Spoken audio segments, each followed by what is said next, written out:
this is the entryway of our room at the Ryokan. And then we walk here. There's a mirror. Hello. First of all, here's a closet. We open it, and there's kimonos for us to wear. And I already put my jacket in there. And there's, what's in this drawer? Oh, towels. Is that towels? Oh no, it's more robes. And empty drawer. Look at that storage for food. There's John trying to be... You're exposed. We open this door, and then here's our little room. First things first, we have a couch and a TV. Isn't this cool? And then there's a desk over there, towel rack. And then, bam, exposed again. There's our beds. Cute. This is our view. And then, you can see that snowy mountain over there. I think we're in the Japanese Alps. Which, like, the fact that Japan even has Alps, I shouldn't even be surprised at this point. And here's the bathroom, which we haven't looked at yet. Ooh. Okay, so we've got a sink.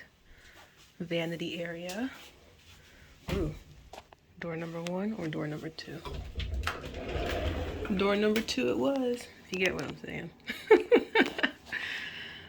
I love that the toilets in a lot of our hotels have been separate in their own little rooms. And then this is the shower. How do we open this door? Do you push or do you pull? Oh, you push. Cool. A little shower situation. With a wooden floor. That's cool. Alright, that's all that we have, folks. And here's John one more time. Looking at. What are you looking at? Is that coffee?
It's our last night here. We had a beautiful dinner. My hair is wet. The back of my hair is wet. We just went down to the onsen. And if you don't know anything about the onsen in Japan, they're basically hot baths, public baths, hot springs, whatever, that kind of thing. And like Iceland, you have to bathe naked before you get in. But unlike Iceland, you have to then bathe naked in the hot spring itself. So you have to be naked the entire time, basically. Which, as somebody who, I've been shy about this kind of stuff my whole life. So in Iceland, also here in Japan, it has been an exercise in liberation, let's say, in a way that I never felt I needed to be liberated. But this experience went better than Iceland. In Iceland, I just felt so awkward the entire time. And there was a lot more women at the hot springs there in Iceland. But this one, there wasn't that many women. But it was lovely. It was really hot, very relaxing, and we could look out at the beautiful river and the mountains. It's very freeing to be naked when you're looking out at nature, like in nature, you know what I mean? Before that, we had like a multi-course dinner. I think this place has been really good for me because I'm not a particularly adventurous eater. Like, I don't eat sushi, I don't eat pork, I don't eat mushrooms. I'm weird about certain things as well. I've gotten a little better in recent years, particularly since meeting my husband, because since meeting my husband, I started eating avocados, which I know sounds weird, but like I didn't like avocados before, but now I love avocados. I had them like once a week when we had our apartment. But anyway, this place in particular has made me eat things that I would never eat otherwise. I think I might have had jellyfish the other day. When I use Google Translate from my phone, we've been using Google Translate a lot on this trip. So I Google translated the menu, and one of the things was jellyfish, and it was something that I was so sure was vegetables. It was very good. I'm not entirely sure if it was jellyfish or if it was just a weird translation. But anyway, I had some sashimi tonight. I don't eat sushi, sashimi, or anything. Like, I don't like raw fish. And I've had a lot of tofu here, which I don't like tofu either. But I've had a lot of tofu. And miso has been a new favorite discovery that I'm excited to introduce into our cooking once we have our own apartment again. But yeah, this place has been good for me, between making me eat things I would never eat, being naked around other people, and also I've been writing a lot of poetry. I haven't told you about this yet. This is a new development. When we were in Kanazawa, so the last place we were in right before this, we were walking through the sculpture garden. You all seen the footage from that already. And I don't know what it was, but I just busted out like 5 different haikus in like 30 minutes or 20 minutes of walking through there. I just was like so inspired, and like ever since then I've been like, my brain has been going through poetry. I haven't worked on my novel at all the last few days, but I've written a lot of poetry. And for that, I am thankful to have been doing some kind of creative outlet. Yeah, that's all I've got to say for tonight. Tomorrow we leave Shirakawa-go, and we're going to Kyoto for 5 days. So we have a long travel day tomorrow. We have to take an 1.5 hour bus. Then we have a couple hours in Kanazawa as we wait for our Shinkansen, the high-speed train, to Kanazawa, to Kyoto. So yeah, really excited. I can't believe how much I love Japan. I grew up in Japan, but I've never been to the mainland until this trip, with the exception of like passing through the Tokyo airports on the way to South Korea, where my dad lived in South Korea. But I grew up in Okinawa because my dad was in the military, and there's a lot of military bases on Okinawa, which is an island south of the mainland, so it's a tropical island. So I grew up there from like the ages of 1 to 5, again when I was 10 for the majority of 5th grade, and then for a summer when I was 13. And that was the last time I'd been to Japan, was when I was 13, and I'm now 28.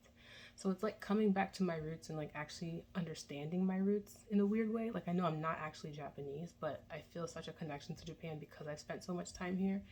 And it's wild to see the mainland and to see all the different places we've seen in Japan so far. Yeah, I think I've rambled enough now. I'm just happy to be here. I feel really blessed. Today especially has been like a really nourishing day for my soul this evening. Yeah, so that's all I've got for you. I'm gonna drink some water because the onsen about dehydrated me from the heat of it. Boiled me alive.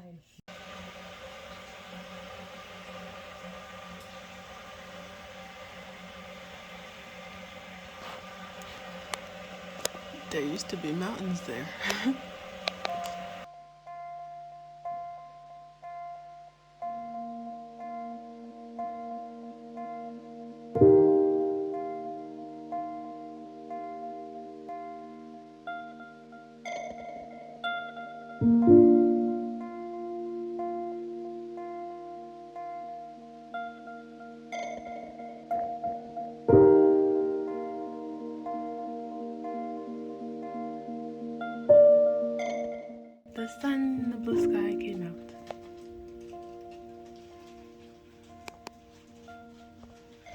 beautiful day to be leaving this place.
How happy you are.